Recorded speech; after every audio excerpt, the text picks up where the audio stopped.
आप देख रहे हैं न्यूज़ 24। आपके साथ मैं हूं मानक गुप्ता और मेरे साथ स्क्रीन पर आप जिस चेहरे को अभी देख रहे हैं, आपने हो सकता है पहले सोशल मीडिया में, अखबारों में इस चेहरे को कम देखा हो, लेकिन अब धीरे धीरे आदत डाल लीजिए। मेरे साथ हैं मुमताज़ अहमद पटेल, जो कि कांग्रेस के चाणक्य, कांग्रेस के संकट मोचक, सोनिया गांधी के राजनीतिक सलाहकार अहमद पटेल की बेटी हैं।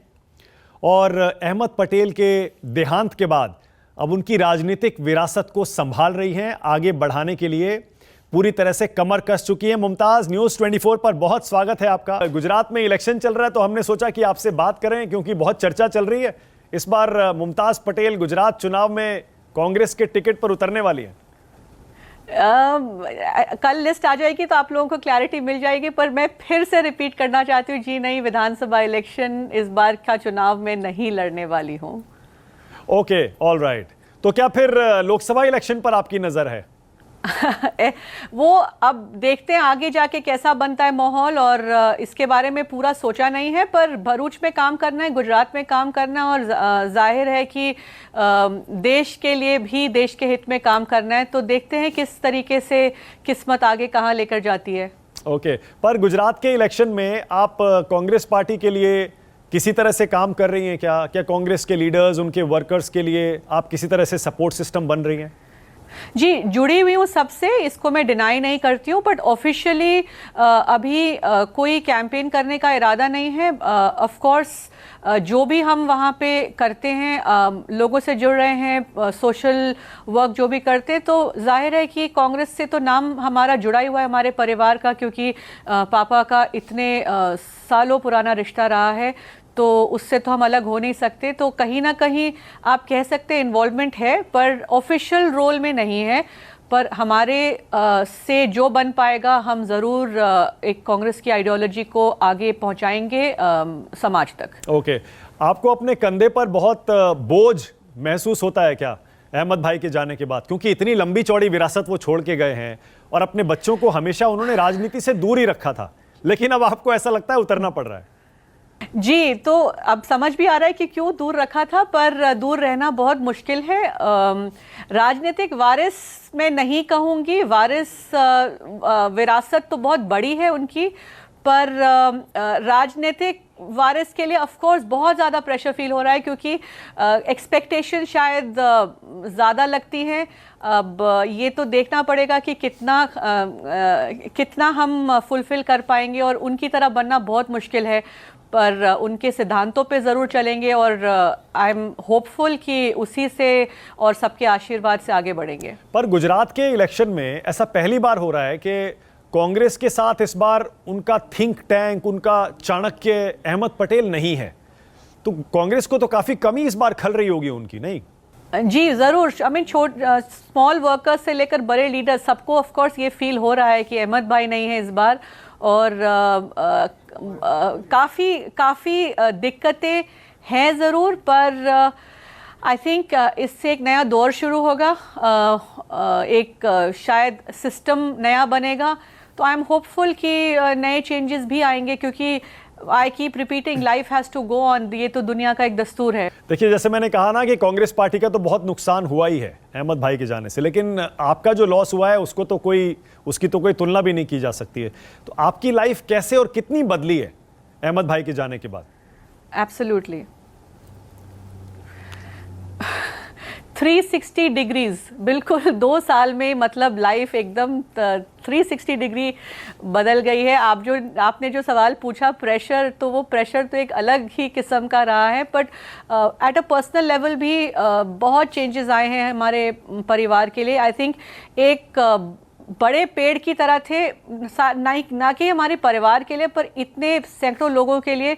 तो उनके जाने के बाद ऑफ कोर्स असर सब पे पड़ा है, और छोटी छोटी से बड़ी बड़ी चीज़ों में रियलाइज़ होता है कि हमने शायद इतना टेकन फॉर ग्रांटेड लिया था, that he was a part of our life, and today उनके ना होने से सबकी ज़िंदगी पे जो असर पड़ा है, मैं जाहिर नहीं कर सकती इसके बारे में, but we have to be strong, and सीख रहे हैं और आगे चल रहे हैं, यही बोल सकती हूँ। हाँ, नहीं, क्योंकि मैं कहीं पढ़ रहा था कि काफी स्ट्रगल करना पड़ा आपको। स्ट्रगल बहुत ज्यादा रहा है, पर जी नहीं, स्ट्रगल करना पड़ा नहीं, स्ट्रगल कर रहे हैं। देखने में तो शायद बहुत आसान लगता है कि उनका परिवार है, इतनी बड़ी विरासत है, इनको किस बात की तकलीफ होगी, ऐसा नहीं है। It's not that simple. बहुत कॉम्प्लिकेटेड लाइफ रही है और अभी भी है।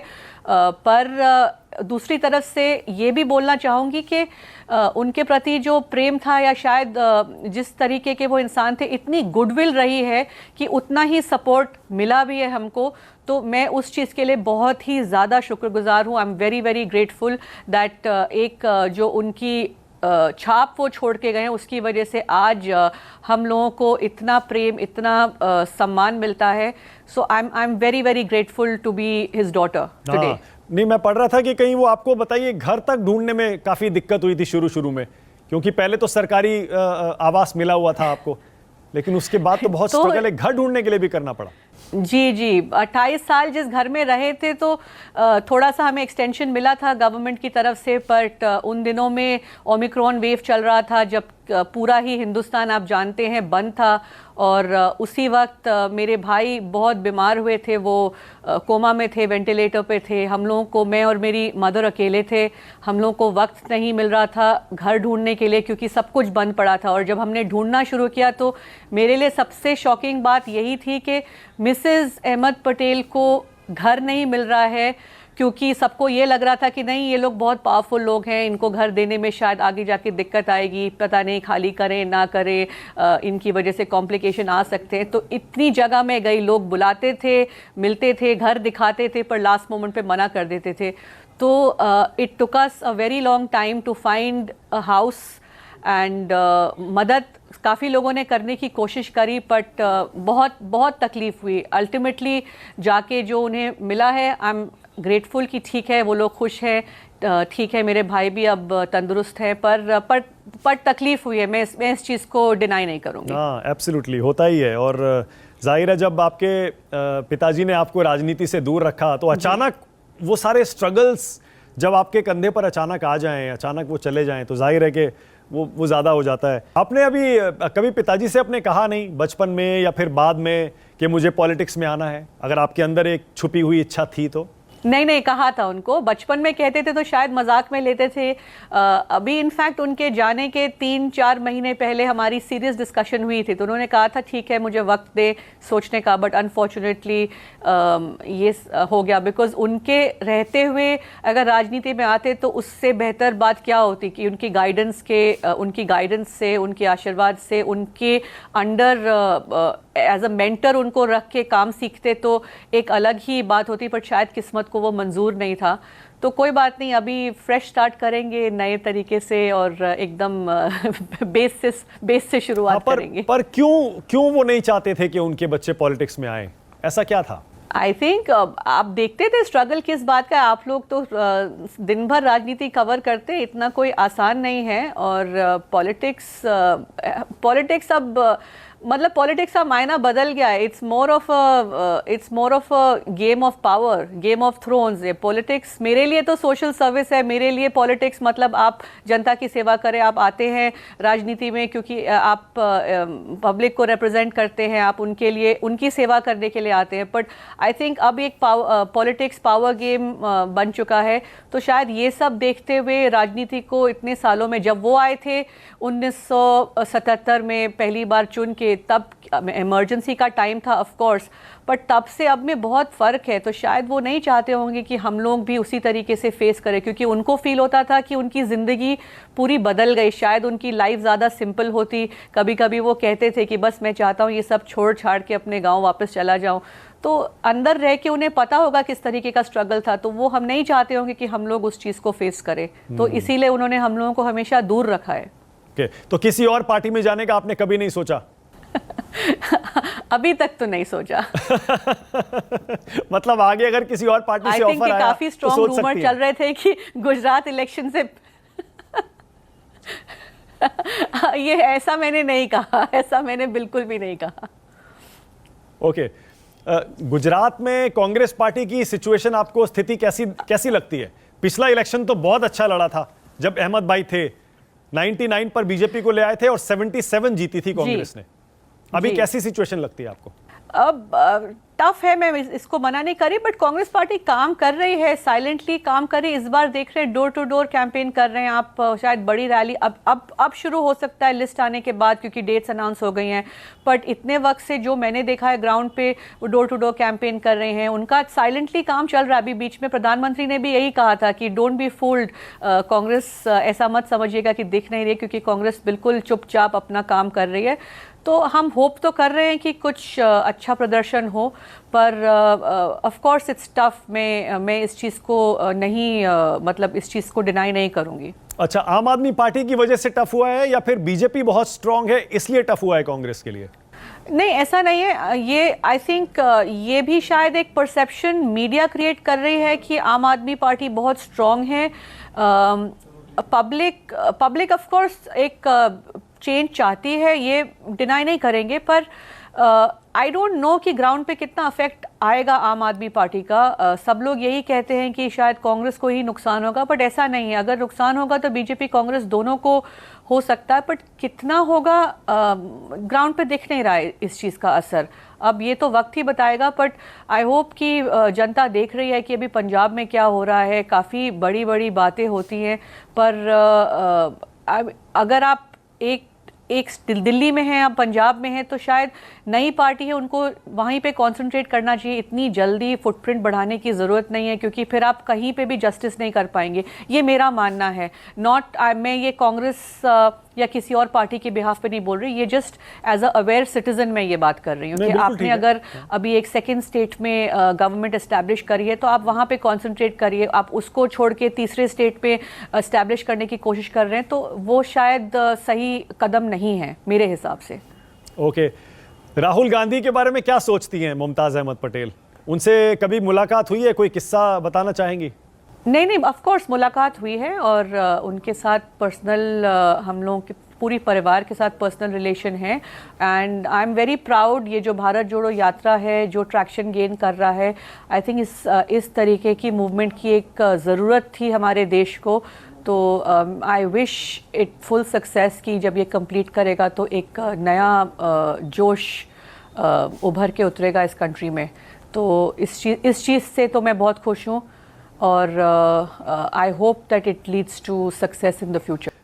आप बचपन से राहुल से, प्रियंका गांधी से मिलती रही होंगी, सोनिया से मिलती रही होंगी, सोनिया गांधी जी से। सबसे ज़्यादा क्लोज आप किसके रही हैं उस परिवार में? नहीं, सबसे ज़्यादा interaction to be fair Sonia ji से रहा है, एंड वो बहुत कंसर्न रहती हैं अभी भी। तो she is always there, and as a mentor, as a great support. तो I am grateful for that. Okay, नहीं, हम तो ये सोच रहे थे कि क्योंकि उधर प्रियंका हैं, इधर आप हैं, शायद बचपन से साथ खेले हों, कुछ ऐसी दोस्ती हुई हो, ऐसा इक्वेशन कोई बना हो। नहीं, ऐसा नहीं है, क्योंकि उन लोगों की भी लाइफ एक अलग उस पे थी, क्योंकि because of security reasons, because of this thing, and plus of course relation रहे हैं, बट पापा यूज्ड टू कीप अस, हम लोगों को मतलब पॉलिटिक्स और पॉलिटिकल सब चीज़ों से काफ़ी दूर रखते थे। इसीलिए आपने जैसे शुरुआत में भी कहा कि हम लोग कहीं दिखे ही नहीं हैं। एब्सोल्युटली। एक और घटना का जो आपने जिक्र किया है, कोविड के समय जब अहमद पटेल बीमार हुए थे, आपके पिता, तब उस टाइम भी आपको काफ़ी स्ट्रगल करना पड़ा, और आपने डिटेल में बताया भी है कि कैसे आखिरकार आपने प्रधानमंत्री जी से सीधे संपर्क किया, उनसे आपने हेल्प मांगी थी। वो किस्सा आप बताना चाहेंगी? जी, तो टुवर्ड्स द एंड जब उन्हें मेदांता शिफ्ट किया गया था, और वो उनको डिटेक्ट हुआ कि फिर से वो कोविड पॉजिटिव थे और वो कोविड वार्ड में थे, तो काफ़ी मुश्किल हालात थी, क्योंकि अब जब तक वो वेंटिलेटर पे नहीं गए थे फर्स्ट 1.5 महीने, तब तक तो सारे डिसीजन वो खुद ही लेते थे, उनके हिसाब से ही ट्रीटमेंट उनकी सब कुछ चल रही थी।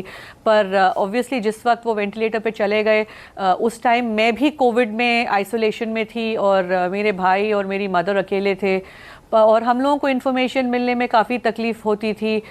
हम लोग पूरे दिन इंतज़ार करते थे कि व्हाट इज़ द अपडेट, लेकिन एक शायद ऑफ कोर्स टफ टाइम था। मैं ये नहीं कहूँगी कि हॉस्पिटल की गलती है या किसी और की, क्योंकि इतने पेशेंट, इतने लोग, बट हम लोग स्ट्रगल कर रहे थे। तो जब प्रधानमंत्री जी का फ़ोन आया था कि आपको कुछ भी दिक्कत हो बताइएगा, तो yes we did reach out to him कि अगर हो सके तो आप हम लोगों को बस एक रेगुलर अपडेट दिलवाते रहें कि उनकी कंडीशन क्या है और कैसी है। तो उन्होंने इमीडिएटली अपने फैमिली फिजिशियन जो थे उनको बोला कि हमारी मदद करी जाए, और तो हम लोगों को फिर उसके बाद रेगुलर न्यूज़, रेगुलर अपडेट्स मिलने लगे कि उनके कंडीशन कैसी है। ओके, आखिरी सवाल मुमताज़, आखिरी सवाल यह है कि अगर आप विधानसभा चुनाव, असेंबली इलेक्शन नहीं लड़ रही हैं जी, तो फिर लोकसभा इलेक्शन के बारे में सोचेंगी, तो कोई आपने एरिया, कुछ सीट सोची है जहां से आप उतरना चाहेंगी? तो लोकसभा के, सिर्फ लोकसभा के हिसाब से नहीं बोल रही हूँ, हमारा और मेरे फादर भरूच को बिलोंग करते हैं, साउथ गुजरात में, और 45 इयर्स से वो उनकी कॉन्स्टिट्यूंसी रही है। हमारा बेस वहाँ है, हमारा गांव वहाँ है, मेरा परिवार वहाँ है, और हमारे सारा जो सोशल वर्क के फाउंडेशंस, NGO हैं, वो भी वहीं पे बेस्ड हैं। तो मेरे काम की शुरुआत तो वहीं से हो चुकी है, और वही मेरा बेस रहने वाला है। ओके, एक और सवाल जहन में आ गया, मैं भी पूछ ही लेता हूं। आप अहमद पटेल के बारे में सबसे ज्यादा क्या चीज मिस करती हैं ji Mumtaz? I don't know where to start also, but I don't know, मुझे ऐसा फील होता है वो हैं अभी भी। एक तो हम लोग इतना यूज टू थे कि वो बिजी थे, तो उनको पकड़ना एक मुश्किल काम ही होता था कि कहीं, मतलब अभी किसी भी मोमेंट किसी भी दरवाजे से आ जाएंगे और फिर दूसरे दरवाजे से निकल जाएंगे। तो शायद अभी भी यही फील होता है कि ही इज़ अराउंड, मैं अभी फ़ोन उठाऊंगी, करूंगी, तो बोलेंगे हाँ ठीक है, बिजी हूँ, आप 10 बजे आ जाओ। अच्छा ठीक है, बैठते हैं 10 बजे की जगह। सो एक हैपहैज़र्डनेस था हमारी इंटरेक्शन में उनके साथ। कभी कभी तो बहुत बुरा लगता है अभी के लोगों को, जब हम मिलते हैं कहते हैं अच्छा हम उनके साथ इतना बैठते थे, हमारी उनके साथ इतना, तो मुझे बुरा लगता है कि शायद उन लोगों के साथ ज़्यादा वक्त बिताया, परिवार के साथ नहीं बिता पाए। पर but I miss that, I miss the chaos, I miss everything about him. But the fact is that मैं उनसे बहुत क्लोज थी। Between my mother and father, पापा के साथ मैं ज़्यादा बात करती थी, पापा के साथ मैं ज़्यादा दिल की बातें शेयर करती थी, तो वो चीज़ मिस करती हूँ कि वो आज नहीं है। क्या अभी भी कभी कभी इमोशनल हो जाती हैं? कि आप तो 2 साल से ऊपर हो गया है। जी जी। ओके, आई एम सॉरी, मैं और नहीं पूछूंगा। मैं समझ सकता हूँ एक बेटी के लिए कितना मुश्किल होता है। That's okay, no not at all, not at all, not at all. मेरी तरफ से, हमारी तरफ से बहुत शुभकामनाएं। Thank you so much for this lovely interaction Mumtaz Ahmed Patel, and I wish you good luck. जी, thank you so much Manak ji, thank you so much जी, शुक्रिया, बहुत बहुत धन्यवाद। थैंक यू जी, थैंक यू। नमस्कार, मैं हूं मानक गुप्ता। अगर आपको हमारा ये वीडियो पसंद आया हो तो इसे लाइक और शेयर जरूर करें, और हाँ, हमें सब्सक्राइब और फॉलो करना ना भूलें, ताकि आप देश और दुनिया की कोई खबर मिस ना करें। तो जुड़े रहिए हमारे साथ और देखते रहिए News 24।